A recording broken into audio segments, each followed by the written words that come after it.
Would do you steelhead sometimes try to kill brown trout? No, they don't. Are they smart enough to try eliminating competition? No, they're not. Not that anyone knows about. No. Again, the brown trout we find in the river are usually about that big. Although there was one taken, it was 13 pounds out of Los Padres River or dam was a brown trout. I mean, he could eat a lot of steelhead. We found bass before in the Carmel River. One time we found a carp in the Carmel River. Somebody had a koi of carp or something and they didn't know what to do, so they just, okay, I'll turn it loose in the river, not realizing that they're not supposed to be there. We found bluegill in the river before. Wow. Somebody's farm pond stocked some bluegill. Big wave overtopped it, they got washed downstream into the river. We kill non-native fish when we catch them. We do. So we catch 2 brown trout, somebody has dinner.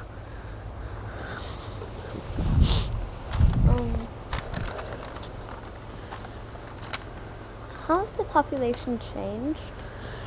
Oh, we have about 3% of the fish we once had. Really? Wow.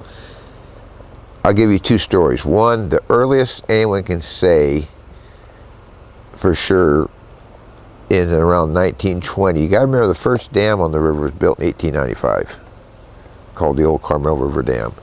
So by 1950, they already thought the Carmel River was in danger from too much water. So 1920, we probably still didn't have the number of fish we had at one time, but that first estimate was 24,000 fish. 3 years ago, we had the worst year we had 180 fish came back. Right now, we have not been over 1,000 probably for 15 years.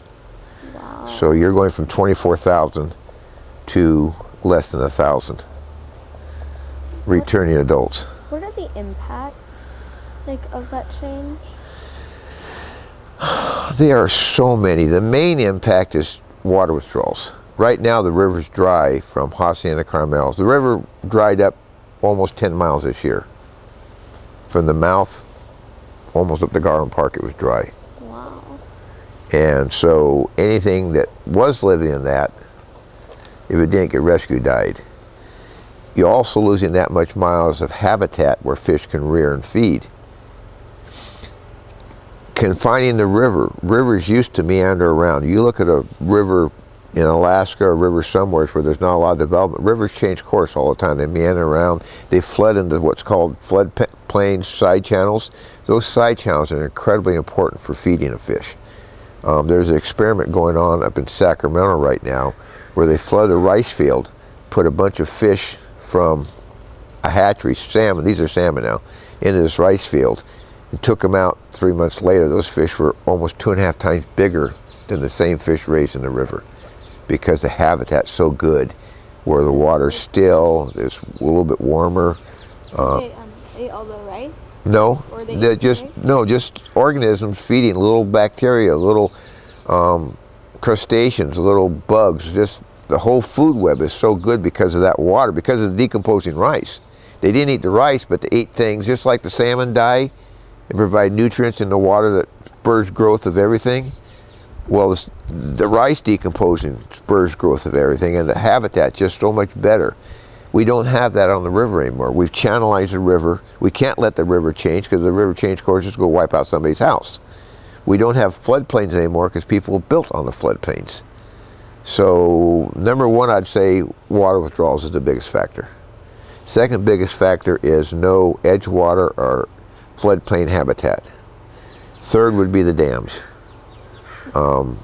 It's hard for a fish. If he goes up the river, these are what are called flashy rivers. They go up and down.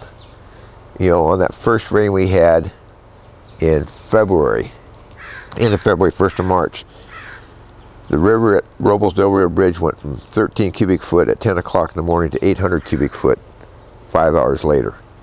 Wow. And 3 days later it was back down to 50 cubic foot. Those fish have to get up that river in that short period of time when the river is really high. If they run into, the old joke, what does the fish say when it hit a concrete wall? Dam. Meaning out, and also meaning a dam. I mean, they go up the rivers, and if there's a dam there, they have to find the fish ladder or find some ways around that dam. It slows them up. And if squirrels, Making so much noise, they just probably screwed me the trunk. if you delay that fish, if the fish goes up the river and gets delayed for 2 days till it finds the dam, it may lose that chance to get way up the river. If you don't have high water, the fish steelhead will go as far up the river as they possibly can to spawn. They like cold, clear water, and the coldest and clearest water is usually as high as you can get.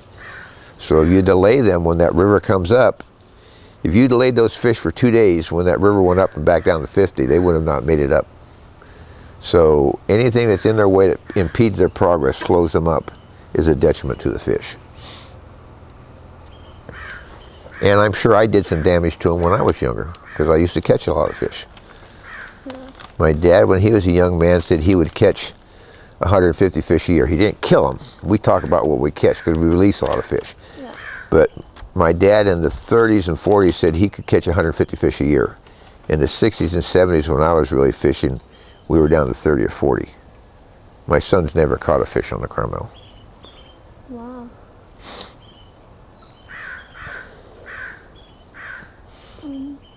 So, do you want to show us a picture? You have any more questions?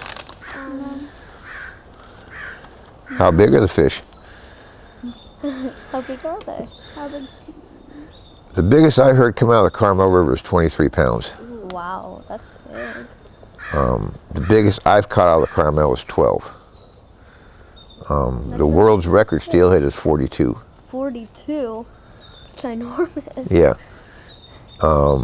California, the record is 27. The biggest fish ever to come out of Carmel, or out of California, was 27 pounds.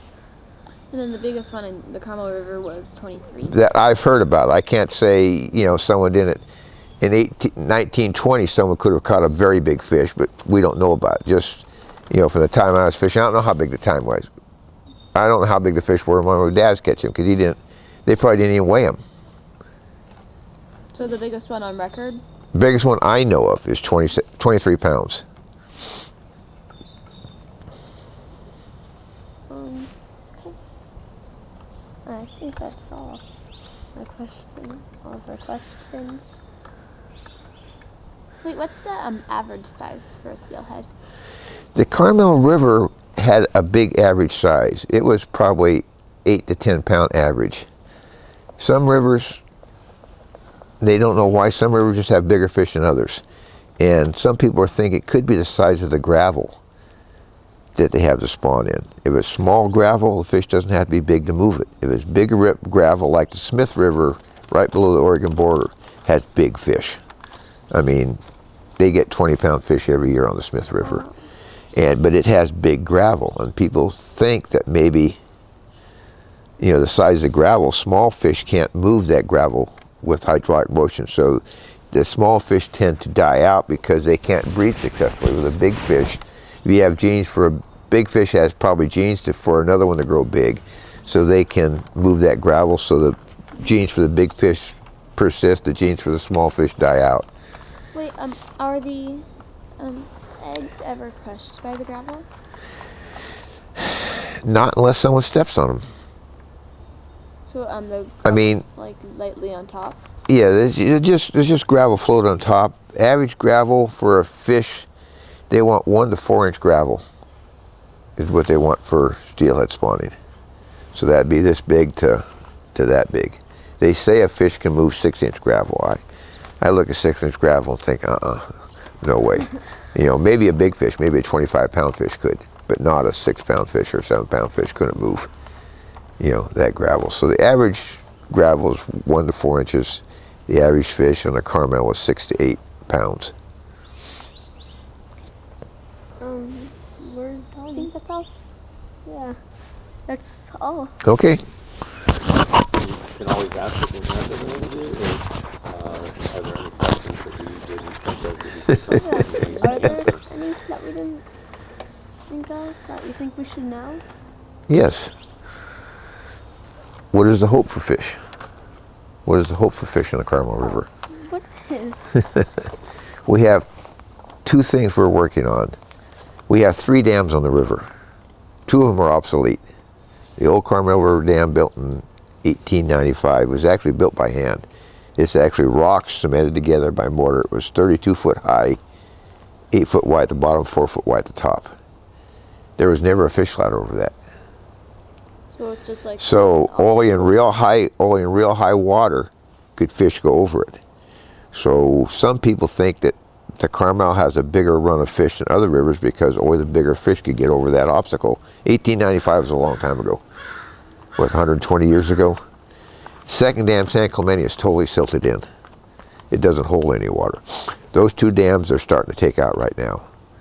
The San Clemente dam's going to be gone in 2 years. Yeah, what is I think a pair of kids in our class are doing a project on that. Yeah, 3 kids did it last year. They were 3? 3 girls? They did a bang-up job. They really did. Congratulate them. They did a wonderful job. I had to follow them speaking one day, and it was embarrassing. I mean, I was really embarrassed to have to speak after them because they were so good. But so once those 2 dams go out, the biggest fish passing obstacles are gone. The second thing is we're trying to build a desal plant here on the peninsula. Right now, the local water company, California American Water, has a right to pump 3,376 feet out of the Carmel River. At one time, they were pumping 17.